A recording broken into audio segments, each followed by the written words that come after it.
धर्म स्नेही बंधुओं,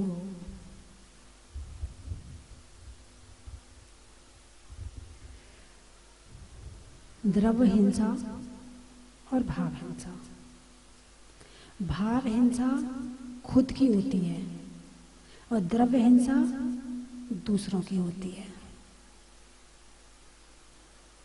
दर्वित त्रस स्थावर मरण खेल। त्रस स्थावर मरण खेल। पृथ्वी, जल, अग्नि, वायु और वनस्पति, ये 5 स्थावर हैं और 2 इंद्री से 5 इंद्र तक के जीव त्रस कहलाते हैं, है ना। पृथ्वी, रहते कहाँ हो? पृथ्वी में। कहाँ रहते हो? पृथ्वी में। जल कहाँ रहता है? पृथ्वी में। अग्नि कहाँ रहती है? पृथ्वी में। वायु कहाँ रहती है? रहती तो आकाश में है लेकिन निकलती समुद्र से है ना, तो वो भी पृथ्वी हो गई, ठीक है। और वनस्पति कहाँ रहती है? वो भी पृथ्वी में रहती है ना। आधार क्या है? पृथ्वी है। आधार क्या है? पृथ्वी है। लेकिन सबका काम अलग अलग है। धरती का काम है शरण देने का, जल का काम है प्यास बुझाने का, शुद्धि करने का, वायु का काम है गति देने का, गति। वायु का काम, शरीर में जो वायु है वो 5 तरह की वायु है। अपान वायु, उदान वायु, है ना। ऐसी अलग अलग, हार्ट की वायु अलग है, पेट की वायु अलग है, नीचे की वायु अलग है, हर तरह की वायु है। और वायु से ही जो ब्लड घूम रहा है वो वायु के कारण ही घूम रहा है। तो ये सारी वायु है ना।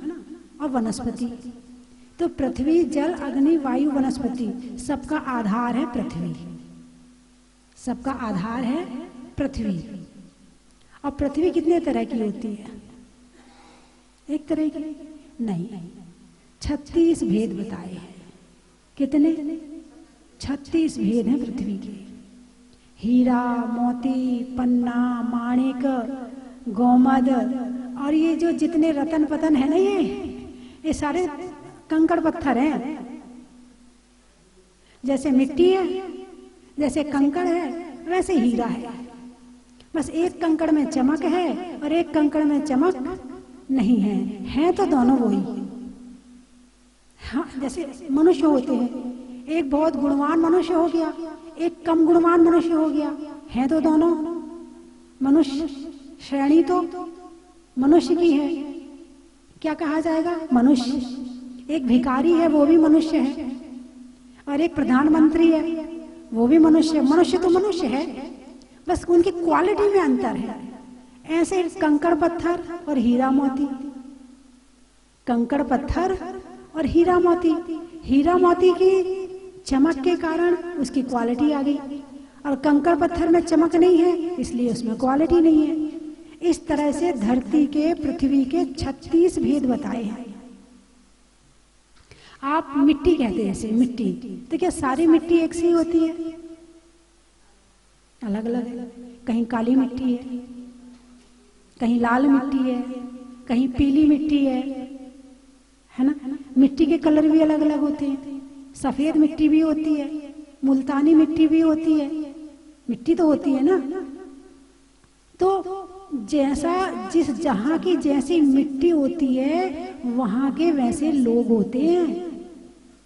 उनके अंदर के जो गुण होते हैं ना मनुष्य के अंदर, और शरीर भी तो मिट्टी है ना, शरीर भी तो मिट्टी है ना। अब उस मिट्टी का प्रभाव जब इस शरीर में आएगा तो इसके गुण भी तो बदल जाएंगे। कहीं चिकनी मिट्टी है, कहीं भुरभुरी मिट्टी है, कहीं रेतीली मिट्टी है। मतलब आप सोचो कि एक चीज एक ही तरह की होती है, हमने कह दिया मिट्टी, तो मिट्टी एक नहीं हो गई, मिट्टी कई तरह की हो गई। तो इस तरह से पृथ्वी।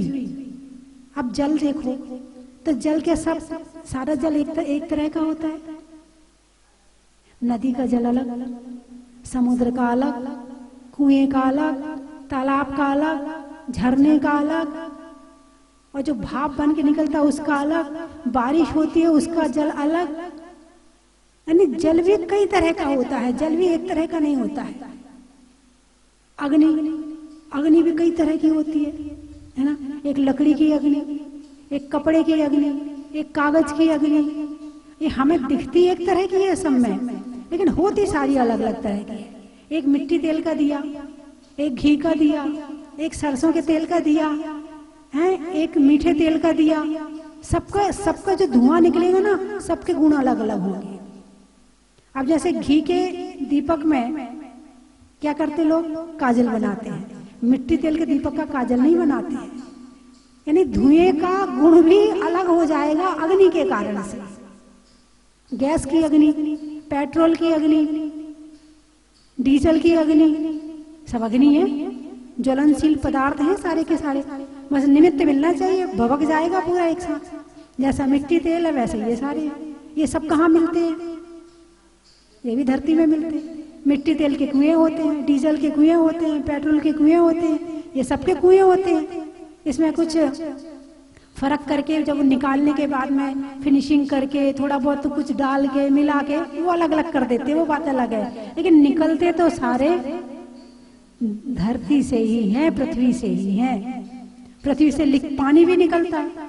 यदि पानी का कुआं होता है तो तेल का कुआं भी होता है ना।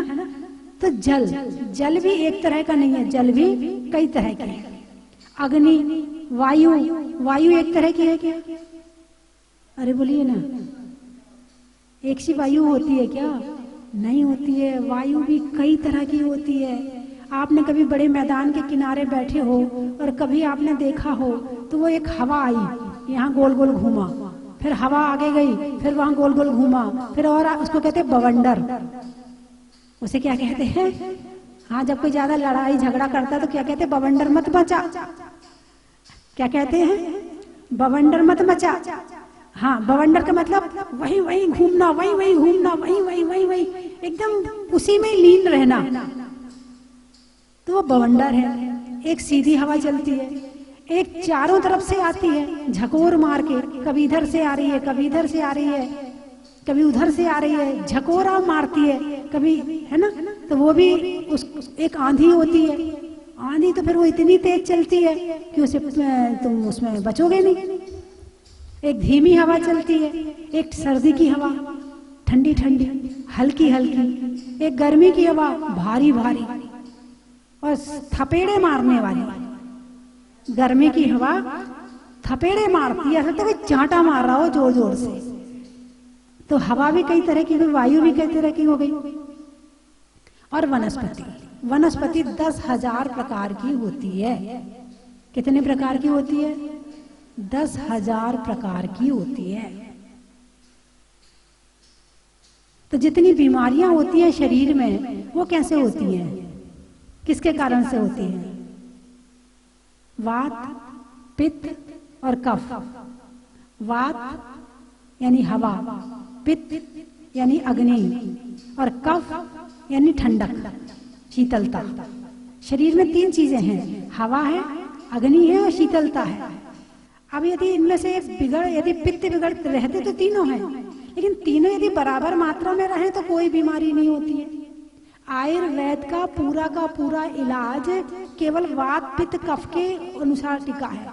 यदि बुखार आया तो आपको बुखार की दवाई नहीं देंगे, आपको पित्त की दवाई देंगे कि पित्त शांत हो जाएगा। बुखार, अग्नि तप रहा है, शरीर तप रहा है, तो शरीर में अग्नि फैल गई है, अग्नि फैल गई है, बुखार आ गया है।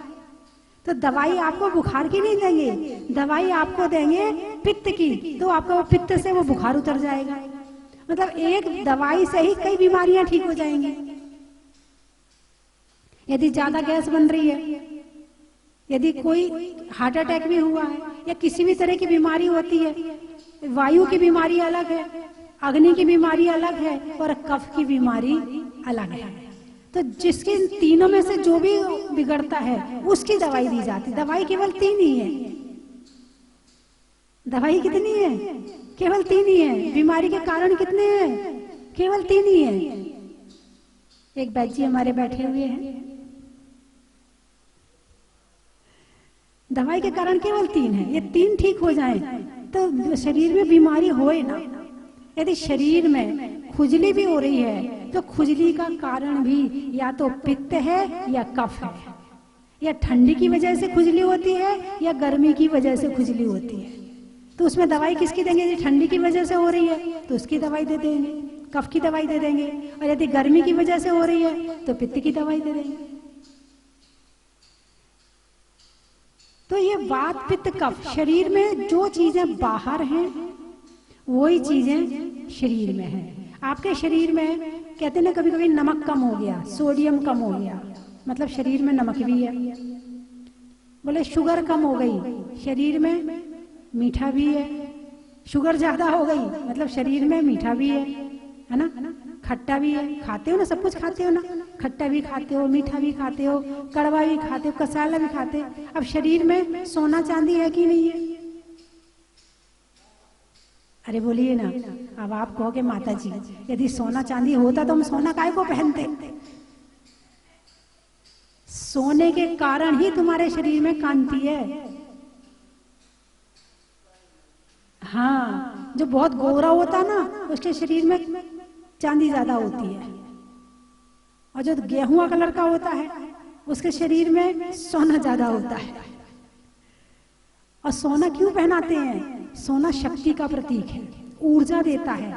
तो जब तुम गले में सोना पहनते हो तो उस सोने के गुण तुम्हारे शरीर में आते हैं, वो तुम्हें पॉजिटिव ऊर्जा देता है, इसलिए सोना पहना जाता है। फैशन के लिए सोना नहीं पहना जाता है।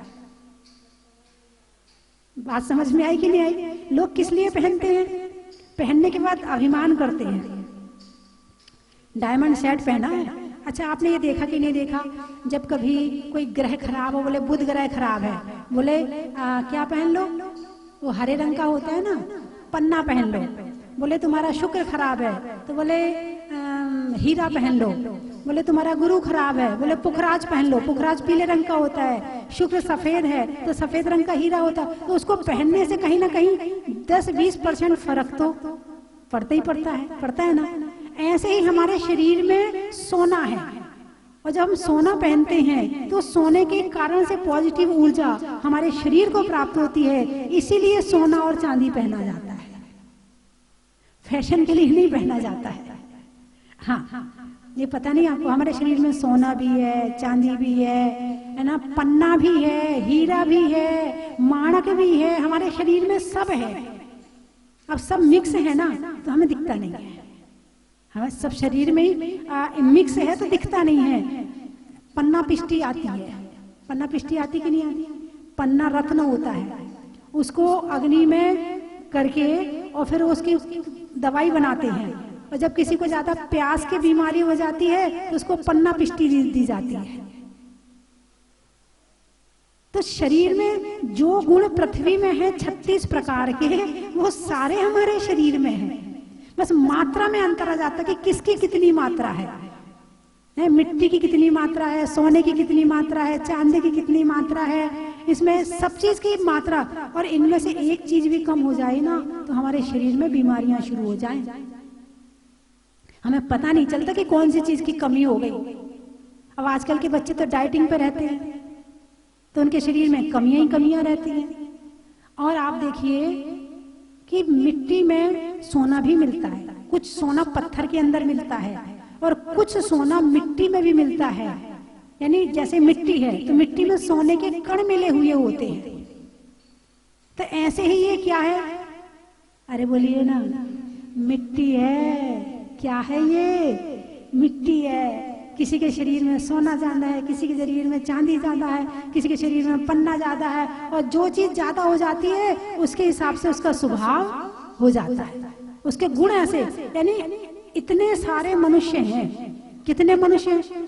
अरबों हैं, 7 अरब मनुष्य हैं। अब 7 अरब मनुष्य में किसी में क्रोध ज्यादा है, किसी में मान ज्यादा है, किसी में मायाचारी ज्यादा है, किसी में लोभ ज्यादा है। कभी मिक्स हो जाता है कि मायाचारी और लोभ है, कभी मिक्स हो जाता है कि मान है और क्रोध है। ऐसे करके ये चीजें उसमें होती हैं। तो इन सब चीजों का प्रभाव भी हमारी आत्मा पर पड़ता है। पृथ्वी जल पानी कैसा पी रहे? कहते ना जैसा खाओ अन्न वैसा होगा मन, जैसा पियो पानी वैसी बोलो वाणी। और सोना आप देखिए, गाय का दूध, मैंने एक दिन और बताया था कि गाय के दूध में सोना होता है। गाय का दूध पीला होता कि नहीं होता? गाय के दूध में सोना होता है, उससे दिमाग तेज होता है। और भैंस के दूध में चांदी होती है ज्यादा। हाँ, दूध में भी बहुत सारी चीजें मिलती हैं।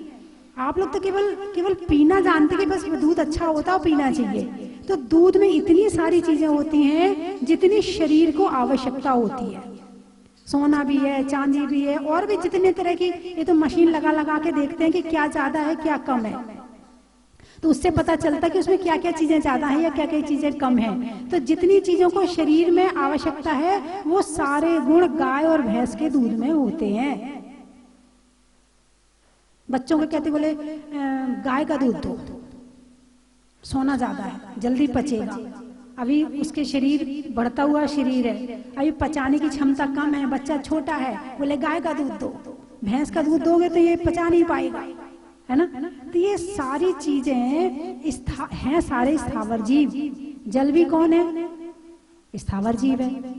और उस जल में 2 इंद्री, 3 इंद्री, 4 इंद्री, पंचेंद्री जीव रहते हैं। 2, 3, 4, समझ गए? जो आंखों से नहीं दिखाई देते हैं, ऐसे जीव रहते हैं। तो पानी को छानने के लिए क्यों कहा? जब हम पानी को छानते हैं तो उसमें से त्रस जीव अलग हो जाते हैं और शुद्ध पानी हमें मिल जाता है। और पानी की कीमत क्या है? अरे बोलिए ना, पानी की कीमत क्या है?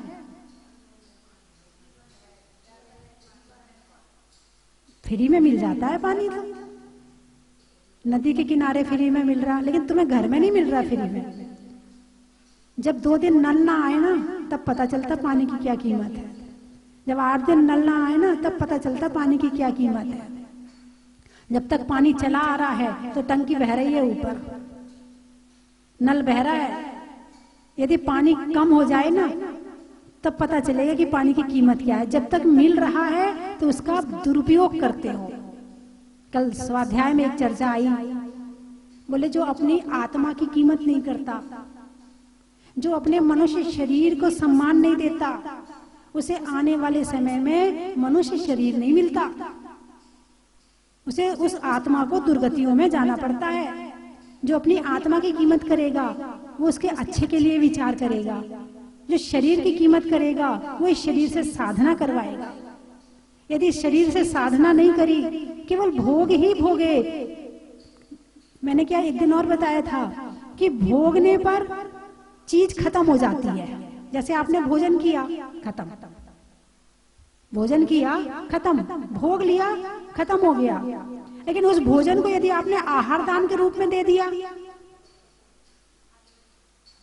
है ना, तो ऐसे ही हमने जो चीज भोग ली, अब शरीर का भोग किया, शरीर का भोग सुनने में, दुनिया भर के उल्टे सीधे गाने वाने सब सुन रहे हैं, आंखों से बस ना तो स्वाध्याय करना ना दर्शन करना, इसके अलावा सारे काम करना, तो आंखों का सदुपयोग नहीं किया, है ना। नाक का दुरुपयोग किया, दिन भर डियो, ये खुशबू, वो खुशबू, ये क्रीम, ये पाउडर, इसमें ही लगे रहे, तो नाक का दुरुपयोग किया। मुंह का दुरुपयोग, मुंह से जिनवाणी नहीं पढ़ी, मुंह से भजन नहीं गाए, मुंह से दर्शन स्तुति नहीं पढ़ी, मुंह से मंत्र नहीं पढ़े, और दुनिया भर की बातें करते रहे, तो मुंह का दुरुपयोग किया, है ना। और शरीर का दुरुपयोग किया कि दिन भर खाओ पियो, दिन भर उसी में लगे रहो, तो शरीर का दुरुपयोग हुआ। अब आपने यदि शरीर का दुरुपयोग किया है, अब आप अपने घर में देख लो ना, यदि आपका छोटा बच्चा हो और आप उसको 100 रुपए दो और वो नुकसान वाली चीज खा के आ जाए, तो क्या कहते हो? अब तो दे दिए तुझे पैसे, अब नहीं मिलेंगे। ऐसे ही शरीर का जो सही सदुपयोग नहीं करता है, तो कर्म भी कहता है कि इस बार तो तुझे शरीर मिल गया, मगर आने वाले समय में तुझे शरीर नहीं मिलेगा। इन आंखों का दुरुपयोग किया, ये आंखें नहीं मिलेंगी। इन कान का दुरुपयोग किया, ये कान नहीं मिलेंगे। इस मुख का दुरुपयोग किया, ये मुख नहीं मिलेगा। तो फिर क्या मिलेगा? बोले एक इंद्री बनेगा, या तो जल का एक बन जाएगा, या पृथ्वी का एक बन जाएगा, या अग्नि वायु वनस्पति में चला जाएगा, या निगोद में चला जाएगा। ये शरीर मिला है तो इसका सदुपयोग करो, इसका सम्मान करो। दिन भर खा खा के इसे बीमार मत करो, दिन भर इसके द्वारा दुरुपयोग करके इसको सताओ मत। दिन भर खाने वाले जो होते हैं सुबह से लेके रात तक, नहीं आपकी बात नहीं कर रही, जो होते हैं कभी होटल में जा रहे, कभी वहां जा रहे, कभी वहां जा रहे, कभी पिज्जा, कभी बर्गर, पता नहीं क्या क्या खाते, पेट खराब हो जाए तो हो जाए, मगर पिज्जा बर्गर और उल्टी सीधी चीज, चॉकलेट, आजकल तो चॉकलेट ज्यादा चल रही है, घर की मिठाई तो बंद हो गई है। घर के जो हमारे यहाँ पहले रसगुल्ले और मिठाई, पेड़ा, बर्फी ये सब बनते थे वो बंद हो गए। अब तो मिठाई क्या हो गई है, यहाँ 56 प्रकार के भोग होते थे, अब एक ही भोग रह गया, चॉकलेट। चॉकलेट खा लो बस। तो ये शरीर जो मिला है, इसके जिन जिन चीजों का हम दुरुपयोग करेंगे वो चीज हमें दोबारा मिलने वाली नहीं है, ये सोच लेना, ये पक्की गारंटी से लिख लेना। और ये मैं नहीं कह रही है, ये तो बस एक प्रकृति की व्यवस्था। देखो, जो बीज बोओगे वो पेड़ में उगेगा, उसी का फल खाने मिलेगा। ना मैं कहूंगी, ना महावीर भगवान कहेंगे, ना कोई, जो भी होगा वो प्रकृति करती है, यानी कर्म करते हैं, और जैसा कर्म करोगे वैसा आने वाले समय में सब कुछ मिल जाएगा। तो शरीर मिला है, तो शरीर मिला है तो इसका सदुपयोग करो। क्या है इसका सदुपयोग? आंखों से प्रभु के दर्शन करो, देखकर चलो, अच्छा देखो, बुरा मत देखो। मुंह मिला है तो क्या करना है? अच्छी बातें बोलो, है ना, निंदा बुराई चुगली मत करो, इधर की उधर मत करो। और इसके साथ में मुख से जिनवाणी पढ़ो, भजन गाओ, प्रतिक्रमण करो, और जो जितना अच्छा बोल सकते वो अच्छा अच्छा बोलो, ये दोबारा मिलेगा। भाई आपको इस जन्म में शरीर मिला है, क्यों मिला है? क्योंकि आपने पिछले जन्म में अच्छे काम किए थे। अब इस जन्म में अच्छा करोगे तो अगले जन्म में अच्छा मिलेगा। हम तो ये सोचते हैं हमें शरीर नहीं चाहिए, क्या हम क्यों कामना करें कि हमें शरीर चाहिए? हम तो ये विचार करें कि हम शरीर रहित हो जाए, सिद्ध भगवान बन जाए, है ना, मोक्ष हो जाए। इस शरीर को बदलते बदलते बदलते बदलते अनंत काल बीत गए, आज तक ठिकाना नहीं मिला। इस शरीर का भी तो एंड होगा ना, जिस शरीर में अभी बैठे हैं इसका भी तो एंड है ना भाई। 60, 65 और कितना आगे जाओगे? इसके बाद फिर नया शरीर, फिर वहां जिंदगी बिताई, फिर वहां भी यही सब कुछ किया, फिर नया शरीर, फिर सब कुछ किया, फिर नया शरीर, बस यही करते रहो।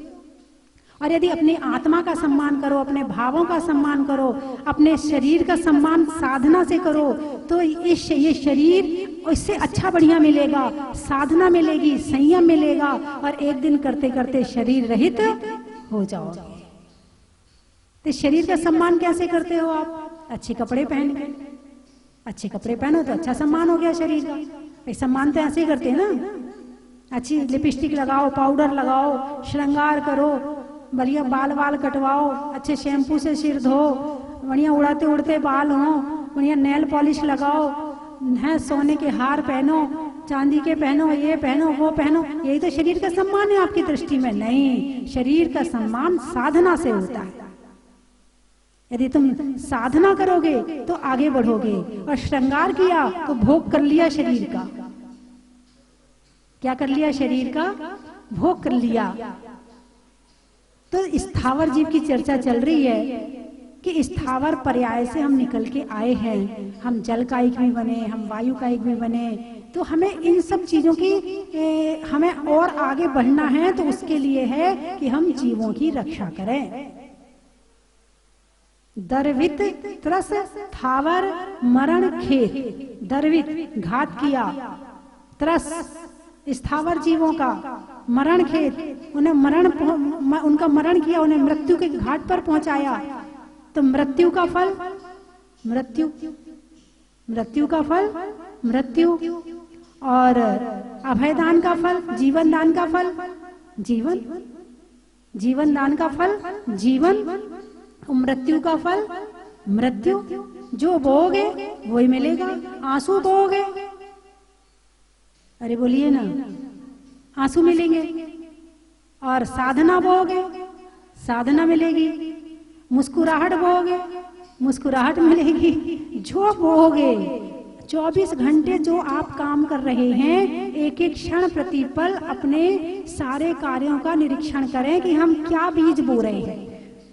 अपने वहां जहां आप रहते हो घर में, वहां लिख के टांग लो कि बीज बो रहे हैं। बस हर पल बीज बो रहे हैं। आप सावधान होना शुरू हो जाएंगे। आपका मन ऐसा हो जाएगा कि नहीं, ऐसा नहीं करना, हमारा यही तो बीज पड़ जाएगा, इसका फल हमें ही खाना पड़ेगा, इसमें ऐसे ही हमें करना पड़ेगा। ऐसे ऐसे विचार अपने आप मन में आने शुरू हो जाएंगे। तो दरवित त्रस थावर मरण खेत जे क्रिया तिन्हें जानहु कुधर्म। ये सारी क्रिया कौन सी है?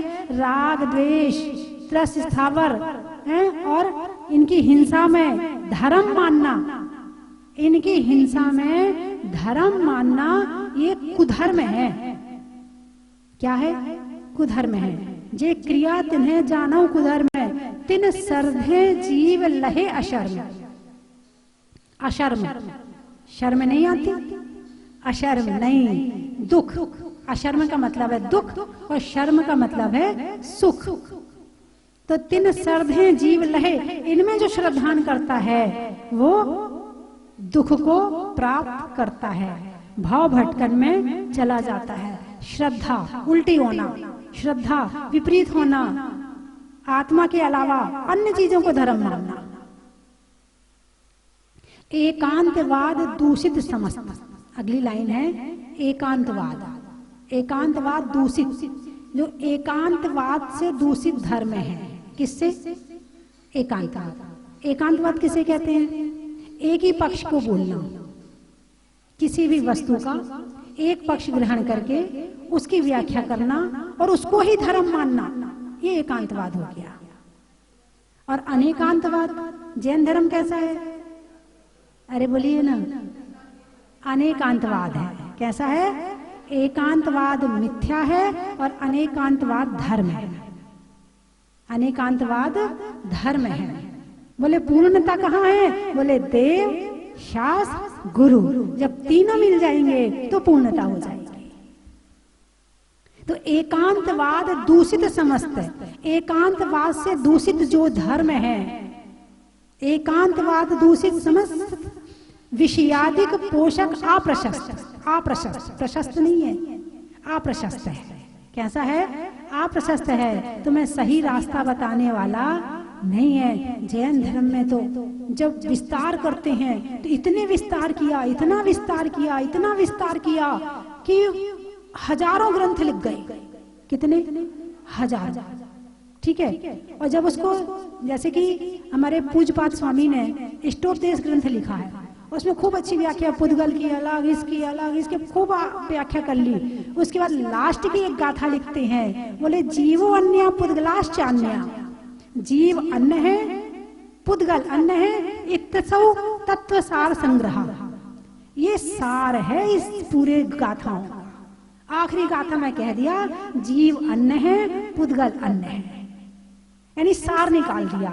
व्याख्या में कमी नहीं करी, एकांतवाद से कथन नहीं किया, पहले पूरे अनेकांतवाद से कथन किया और फिर उसका सार निकाल दिया। जीवो अन्य पुद्गलाश्च अन्य इत्तसौ सार संग्रह, ये इसका पूरा सार है। पूरे संग्रह का सार यही है। तो अनेकांतवाद, सारी लड़ाइयों की जड़ एकांतवाद और सारी लड़ाइयों का समाधान अनेकांतवाद। यदि ये सारा विश्व इस अनेकांतवाद को समझ ले तो सारे विश्व के झगड़े खत्म हो जाएं। लेकिन नहीं, मैं ही हूं जो कुछ हूं, तो फिर वही झगड़ा हो जाता। नहीं, मैं भी हूं और तू भी है। तू है, मैं हूं। क्या? तू है, मैं हूं। वैसे ना तू है ना मैं हूं, एक शब्द है तुम। एक शब्द है तुम, इसमें तू भी है, मैं भी हूं। अंतर इतना है, तू पहले है, मैं बाद में हूं। अंतर इतना है, तू पहले है, मैं बाद में हूं। तुझे और मुझे एक छोटे ऊ की मात्रा जोड़े हुए है। तुझे और मुझे एक छोटे ऊ की मात्रा जोड़े हुए है। यदि इस मात्रा हटा दी जाए तो तुम के स्थान पर तम यानी अंधकार, है, अंधकार तम रह जाएगा।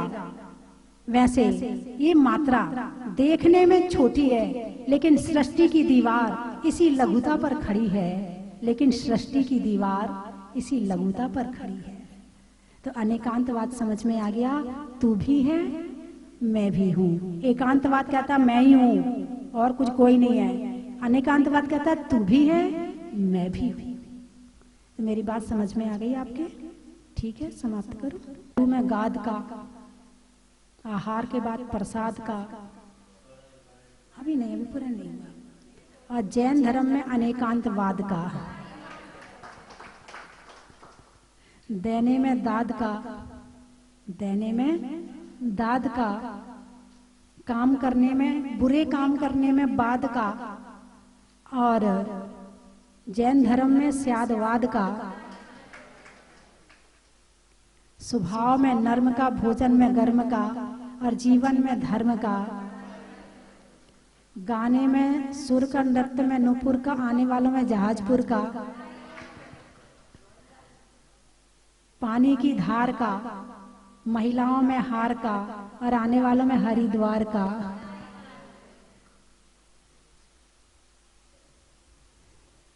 सुनने में ईयर का, छोड़ने में बियर का, और आने वालों में ग्वालियर का। पक्षियों में काग का, शहरों में बाग का, और आने वालों में चंपा बाग का। वृक्षों में बड़का बड़की जड़ का, और आने वालों में किशनगढ़ का। और कहां से आए? हो गए सारे? खत का, मकान की छत का, सोनागिर के पर्वत का, पानी में समंदर का, आत्मा में अंदर का, और पर्वत पर 77 मंदिर का। चंद्रमा में गुरुत्वाकर्षण का, भौतिकता में आकर्षण का, और भगवान के दर्शन का। बोलिए 24 भगवान की। खुशी लगी, आज मेरा जीवन धन्य हो गया, धन्य हो गया, धन्य हो गया। मुंसरोवतनाथ भगवान के दर्शन करके मेरा जीवन सार्थक हो गया, और हमारे बच्चों को, दामाद को, बेटी को, बेटा को शांतिधारा करने का सौभाग्य मिला। उसके लिए मैं आपको, अपने आप को और आप सभी को बहुत धन्यवाद देती हूँ कि मेरे को इतना बड़ा सौभाग्य मिला। भूगर्भ से निकली हुई प्रतिमा का हमको, हमारे बच्चों को शांतिधारा करने का सौभाग्य मिला। धन्यवाद, धन्यवाद, धन्यवाद।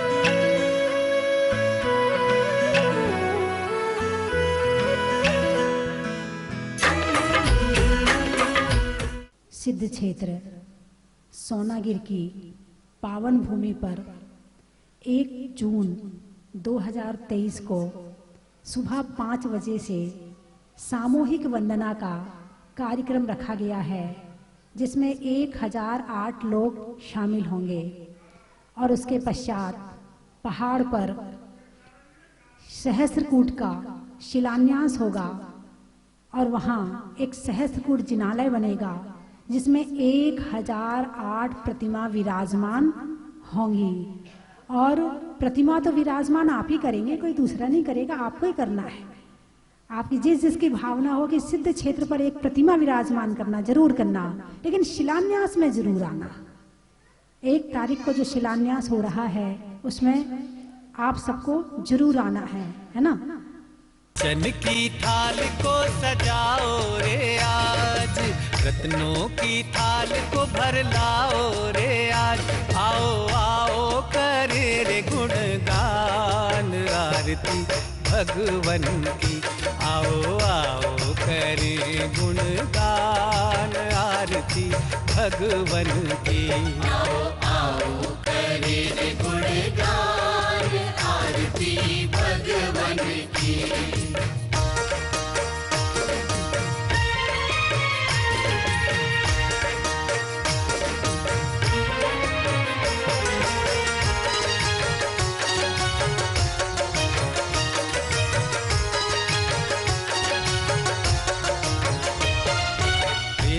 सुमित्र के राज दुलारे।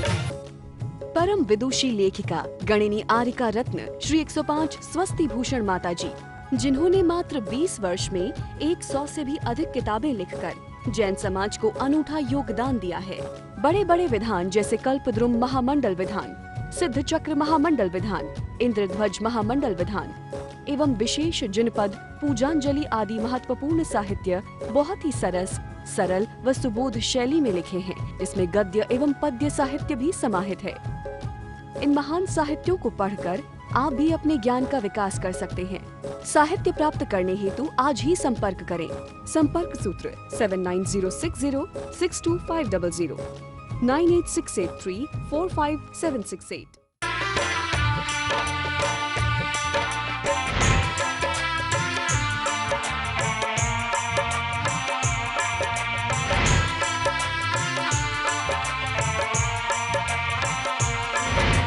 चलो रे चलो रे चलो, चलो रे चलो रे चलो, चलो जहाजपुर।